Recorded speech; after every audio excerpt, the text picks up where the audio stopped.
di sebuah warung tahu bakso yang sedang viral dan banyak digemari oleh orang-orang. Ampun, udah setengah jam aku ngaduk adonan. Tapi belum semua keisi. Padahal barusan kukusan pertama aja belum angkat. Ini udah ada 50 tahun lagi yang nungguin gila. Nah, pasti aku terus sendirian di sini. Dapur ini berasa neraka pas jam segini.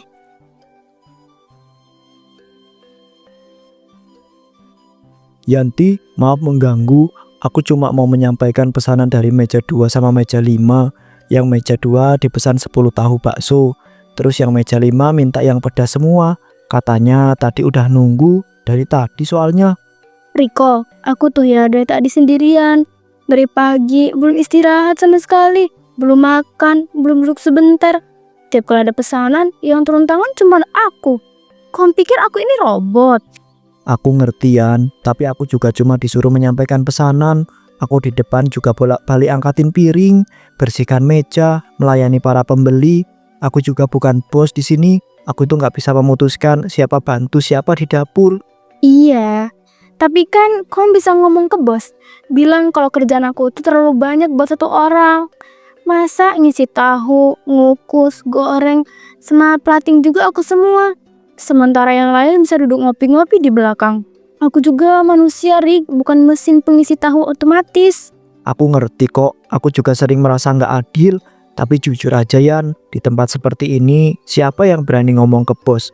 Kalau ngadu, nanti aku disangka manja atau malah kena semprot balik. Kamu tahu sendiri kan gimana galaknya Bu Marni? Hah, Bu Marni emang galak. Tapi masa kita harus terus kerja kayak gini? Gak ada rotasi kerja, gak ada yang bantuin.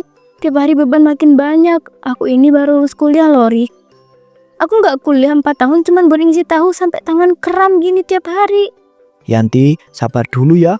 Aku tahu kamu itu kuat, tapi jangan sampai kamu itu tumbang karena sistem kerja yang gak adil begini. Kalau ada apa-apa, aku bantu ngomong pelan-pelan ke Bu Marni ya. Kita coba bareng-bareng, oke?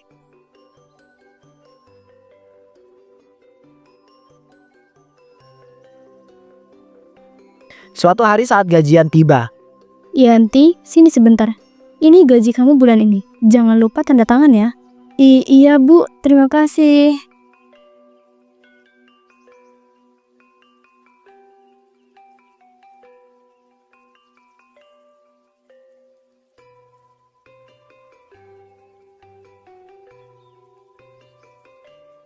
Bu, maaf, saya nggak bermaksud ngeluh. Tapi ini jumlahnya nggak masuk akal. Saya kerja dari pagi sampai malam, setiap hari. Semua bagian dapur saya yang tangani sendiri. Ya emang kamu kerja di dapur. Emangnya kamu pikir kamu megang warung satu? Itu udah sesuai dengan standar di sini. Karyawan lain juga segitu kok. Tapi Bu, karyawan lain kan kerjaannya dibagi-bagi. Ada yang di depan, ada yang bantuin bersih-bersih. Sedangkan saya harus ngaduk adonan, isi tahu, ngukus, goreng, plating, bahkan kadang nyuci peralatan juga sendiri. Gaji segini jujur ya aja ya Bu, rasanya nyakitin banget Bu. Lah, nyakitin gimana? Kamu pikir kamu siapa? Nentuin sendiri gajinya. Ini tempat makan kecil nanti, bukan restoran hotel. Kamu harusnya bersyukur masih bisa kerja di sini. Saya bersyukur Bu, dari awal saya net kerja keras, tapi saya juga manusia, saya juga butuh makan. Butuh istirahat dan butuh dihargai. Kalau semua beban kerja ditaruh ke saya, masa kompensasinya segini? Oh, kamu mulai ngelunjak ya? Baru juga berapa bulan kerja, udah berani-berani ngomong soal kompensasi. Saya capek ya, Yanti. Tiap bulan pasti kamu aja yang ngurus soal kerjaan. Kalau kamu merasa nggak puas, ya silahkan keluar. Jadi ibu benar-benar nggak peduli ya? Saya kerja banting tulang, sakit pun tetap masuk. Dan semua bagian dapur saya jalani tanpa protes selama ini. Tapi ibu malah bilang kayak gitu. Betul, kalau kamu merasa nggak cocok di sini, silahkan pergi. Banyak yang ngantri pengen kerja di sini. Saya nggak butuh karyawan yang isinya cuma ngeluh tiap minggu.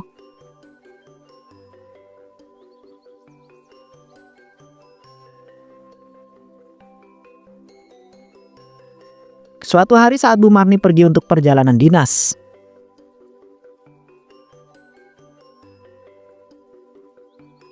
Yanti, jaga warung bentar ya. Saya ada urusan di luar. Paling sejam juga saya udah balik. Nanti kalau ada yang pesan dicatat aja dulu. Kunci laci dan kunci dapur saya tinggal di meja depan ya. Iya Bu, hati-hati di jalan. Katanya sejam, tapi urusan Bu Marni biasanya nggak pernah sesingkat itu. Warung ini pasti kosong minimal 2 jam, bahkan bisa lebih. Dan semua kunci ditinggal di meja.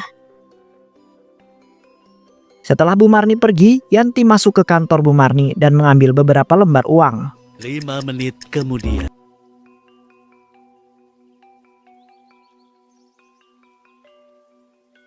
Aku nggak akan ngambil semuanya, cuman ini.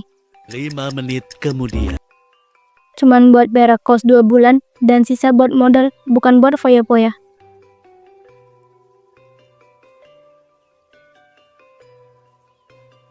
Maaf ya Bu Marni, tapi ini satu-satunya cara supaya aku bisa mulai hidup yang baru daripada aku terus dihina dan diinjek-injek kayak kemarin.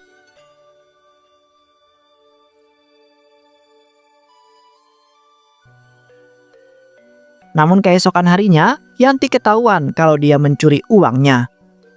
Kamu tahu, saya panggil kamu kesini buat apa? Saya nggak tahu Bu, tiba-tiba dipanggil aja tadi pagi. Jangan pura-pura nggak tahu ya. Uang di laci kasir hilang kemarin siang. Jumlahnya nggak sedikit Yanti. Dan satu-satunya orang yang ada di warung saat itu adalah kamu. Hilang? Maksud ibu, saya dituduh nyuri uang itu? Saya nggak nuduh. Tapi semua bukti mengarah ke kamu. Kamu sendiri tahu kan? Cuman kamu yang pegang warung kemarin siang. Kamu juga tahu saya tinggalan kunci laci di meja. Seperti biasa. Jadi, kok masih mau bilang kamu nggak tahu apa-apa? Bu, saya nggak ngambil uang itu. Saya memang sendirian kemarin. Tapi saya nggak pernah nyentuh laci itu. Saya cuma kerja seperti biasa, sampai saya pulang. Bu Marni kemudian menunjukkan CCTV di mana Yanti sedang mengambil uang tersebut.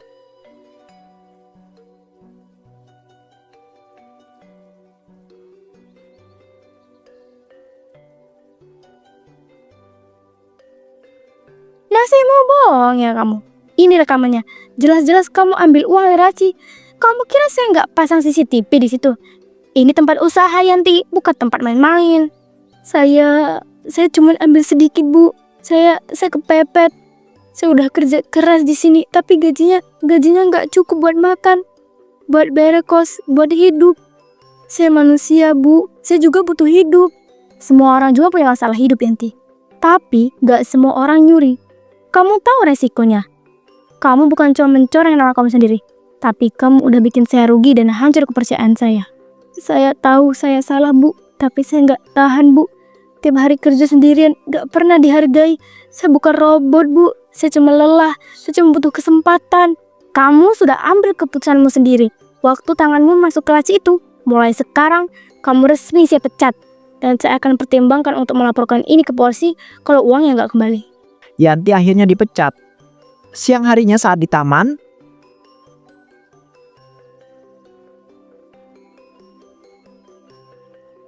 Kenapa hidup harus sesulit ini ya? Baru juga mulai cari jalan sendiri. Tapi rasanya semuanya langsung mentok. Kerja banting tulang tiap hari. Tapi dihargai ke pembantu. Dan sekarang aku bahkan gak punya pekerjaan lagi.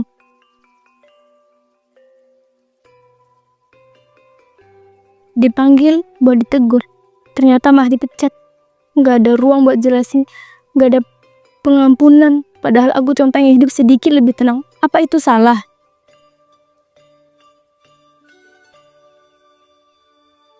Sekarang aku harus apa? Mau kerja di mana lagi? Siapa yang mau nerima aku kayak gini? Nama baik udah rusak. Dan aku gak punya siapa-siapa di kota ini.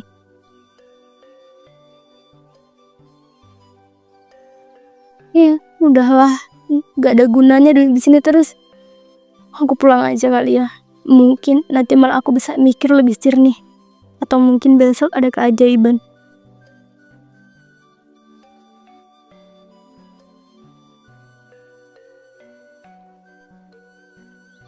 beberapa hari kemudian dia melamar ke beberapa tempat kerja, namun tidak diterima dimanapun karena memiliki riwayat yang buruk.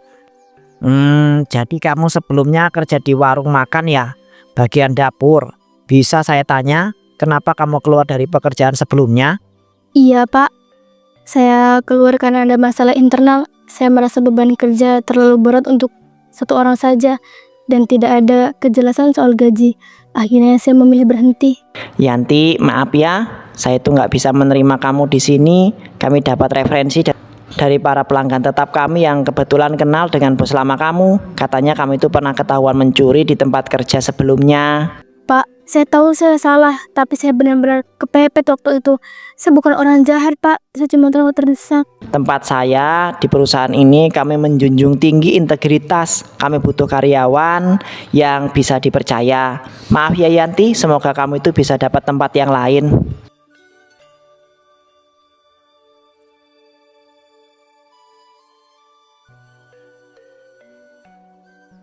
Yanti, ijazah kamu bagus ya. IPK kamu juga tinggi. Dan pengalaman kamu cukup.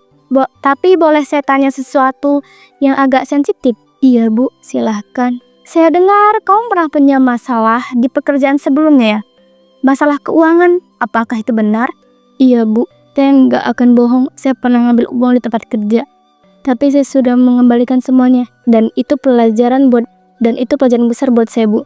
Saya nyesel dan saya memperbaiki semuanya. Saya menghargai kejujuran kamu Yanti. Tapi sebagai pemilik usaha kecil, saya harus berhati-hati. Uang keluar masuk semua saya kelola sendiri. Dan saya belum cukup yakin untuk kasih kepercayaan itu ke kamu. Maaf ya. Gak apa-apa Bu. Terima kasih udah ngasih kesempatan buat wawancara.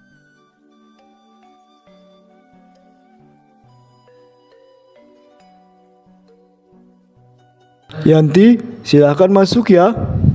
Saya melihat dari CV kamu pernah bekerja cukup lama di bagian dapur warung makan ya. Tapi tidak ada surat rekomendasi dari tempat sebelumnya. Kenapa? Saya diberhentikan Pak, karena ada kejadian buruk yang saya sesali sampai sekarang. Saya akui saya pernah mencuri, tapi saya sudah kembalikan uangnya dan saya terima semua konsekuensinya. Saya menghargai keterus-terangan kamu, tapi perusahaan kami sangat ketat dalam memilih karyawan, terutama di bagian logistik yang berhubungan dengan pengelolaan barang. Kami butuh orang yang 100% bisa dipercaya. Maaf, saya belum bisa terima kamu saat ini ya.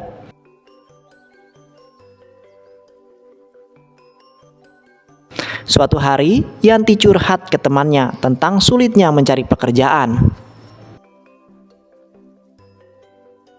Rin, aku udah coba ngelamar kemana-mana, tapi ujungnya ditolak semua, cuman gara-gara masa lalu. Padahal kan aku udah nyesel dan pengen mulai baru. Aku ngerti Yan, tapi emang susah ngubah pandangan orang. Setiap kali dicap, susah banget buat ngebersihinnya. Tapi kamu juga gak boleh nyerah gitu aja. Terus aku harus apa? Mau kerja?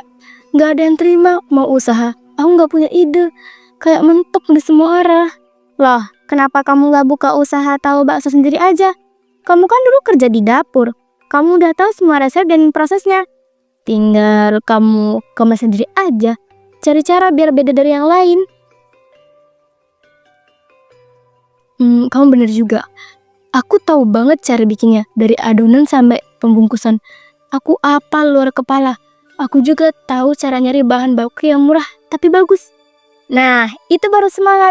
Kamu gak mulai dari nol. Kamu mulai dari pengalaman. Dan kamu juga bisa atur semuanya sendiri. Gak perlu nunggu disuruh-suruh lagi.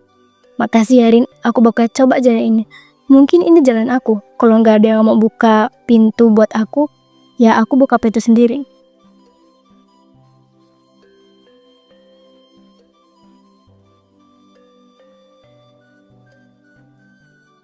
Keesokan harinya, Yanti langsung bertindak untuk membuat sebuah usahanya.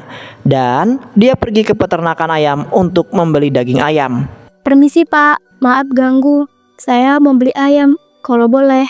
Oh, boleh. Mau ayam potong berapa kilo, Mbak? Kalau bisa sih, saya pengen beli sekitar 5 kilo Pak. Tapi saya cuma punya uang segini. Waduh, maaf ya Mbak, harga ayam sekarang lagi naik. Uangnya Mbak cuma cukup buat 2 kilo aja. Itu juga mepet banget. Aduh, padahal saya butuh banget buat jualan. Nggak bisa dibantu lebih murah dikit aja Pak. Saya beneran kepepet. Nggak bisa Mbak, saya juga punya keluarga. Saya juga nyari makan ini. Kalau saya jual murah ke satu orang, nanti gimana yang lain? Pasti minta juga.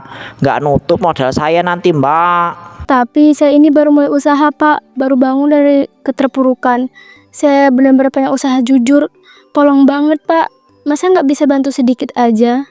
Mbak, saya sudah bilang nggak bisa. Kalau semua orang nanti minta tolong karena cerita sedih, saya bisa bangkrut. Nggak ada yang istimewa dari nasib susah, Mbak. Semua orang juga susah sekarang. Saya ngerti, Pak. Saya nggak maksain. Tapi kalau ada solusi lain, Ya udah, kalau Mbak emang niat banget dan pengen yang murah, saya ada satu tawaran nih. tawaran apa, Pak? Di belakang kandang itu kadang ada ayam mati semalam. Kalau beruntung masih bisa dipakai, Mbak. Ambil saja sendiri kalau mau, nggak usah bayar. Tapi itu resikonya tanggung sendiri ya. Saya nggak tanggung jawab kalau ada apa-apa. Ayam mati? Maksudnya ayam yang mati sendiri? Ya kadang-kadang karena sakit, kadang juga karena kelelahan. Pokoknya terserah Mbak lah. Mau diambil ya silahkan, nggak ya sudah. Yanti langsung menuju tempat yang dimaksud oleh Pak Manto. 5 menit kemudian. Ini memang menjijikan. Tapi kalau ini satu-satunya cara supaya aku bisa mau usaha, aku harus berani. Aku gak bangga dengan ini, tapi aku juga gak akan nyerah. Aku janji, ini awal dari sesuatu yang lebih baik.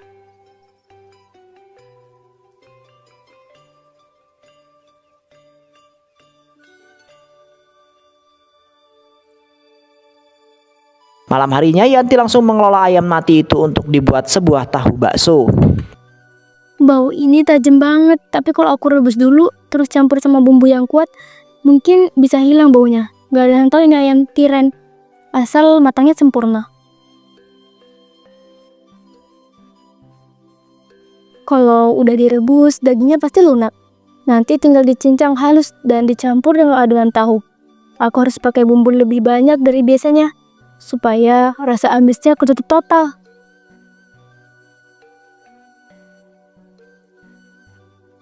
Ini bukan cara ideal, tapi ini satu-satunya jalan yang aku punya sekarang. Dan kalau dagangan ini laku, aku bisa mulai bersihin semuanya pelan-pelan.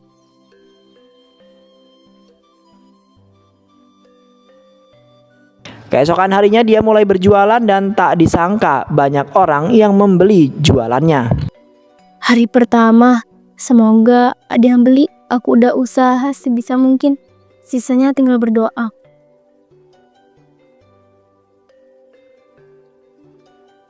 Lah, ini jualan baru ya, Mbak? Tahu bakso Hamomade? Iya, Bu. Saya baru mulai usaha hari ini. Tahu baksonya pakai bumbu khas, dijamin gurih dan beda dari yang lain. Mau coba? Wah, wangi banget ini. Saya jadi penasaran. Coba dulu deh, 2 biji dulu. Mbak, saya juga ya, Mbak. Buat sarapan anak di rumah. Kalau enak, saya balik lagi, beli lebih banyak. Coba 5 ya, Mbak. Lah, jangan diborong semua dong, Bu Nur. Saya belum kebagian. Mbak, saya juga mau 3 ya. Siap, Bu. Terima kasih banyak ya semuanya. Semoga suka sama rasanya. Kok ada yang kurang, kasih tahu aja ya ke saya. Aku nggak nyangka laku secepat ini.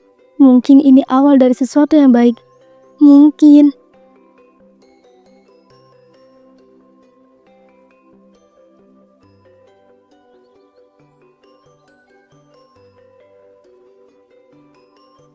Malam harinya di sebuah rumah pelanggan Bu Yanti.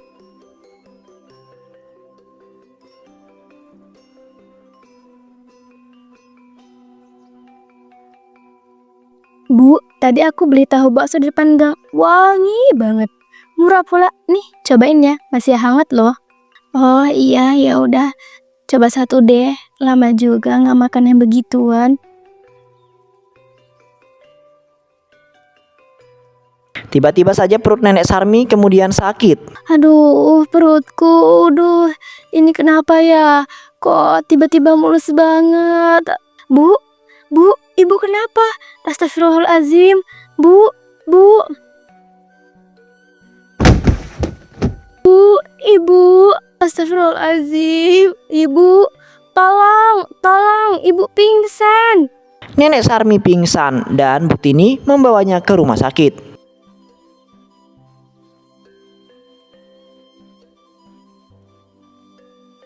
Gimana kondisinya, Dok? Tadi pingsan mendadak, perutnya sakit hebat. Saya takut banget, Dok. Kami sudah berikan penanganan awal, Bu. Tekanan darah beliau sempat turun drastis. Sekarang kondisinya mulai stabil, tapi masih harus dipantau ketat. Syukurlah. Tapi kenapa bisa separah itu, Dok? Tiba-tiba aja begitu. Dari hasil pemeriksaan sementara, beliau mengalami sebuah infeksi pencernaan akut. Ada gejala khas dari bakteri Salmonella dan beberapa indikasi virus yang biasanya ditemukan pada unggas mati yang tidak layak konsumsi. Unggas mati? Maksudnya kayak ayam bangkai gitu, Dok? Iya, Bu, biasanya virus itu muncul dari ayam tiren, ayam yang sudah mati sebelum disembelih secara layak. Itu berbahaya dan sangat beracun bila dikonsumsi. Bisa menyebabkan keracunan hebat atau bahkan kematian pada orang yang kondisi tubuhnya lemah. Tahu bakso. Saya kasih tahu bakso Ibu tadi siang. Itu satu-satu makanan yang beliau makan sebelum sakit. Saya beli dari gerobak baru di depan gang. Penjualnya bilang tahu baksonya enak, gurih, murah. Kalau ibu merasa makanan itu penyebabnya, kami sarankan untuk segera melaporkannya ya. Kami akan bantu dengan hasil diagnosa resmi dari rumah sakit jika diperlukan. Ya Allah, berarti selama ini saya ditipu. Tahu bakso itu dari ayam bangkai. Masih sempat-sempatnya dia jual makanan beracun ke orang lain. Apa dia nggak punya hati? Yanti, kamu benar-benar tega banget. Kamu kasih racun ke ibu saya. Kalau sampai ada apa-apa, saya bersumpah saya nggak akan bakal diam. Kamu harus tanggung jawab atas semua ini.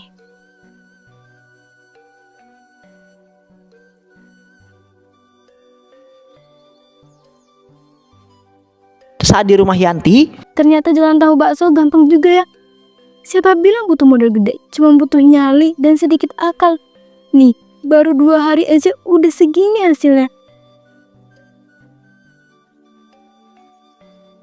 Kalau tiap hari aku laku kayak gini, seminggu juga bisa beli gerobak baru. Habis itu tinggal cari tempat yang lebih ramai. tiba-tiba Yanti kemudian tersedak.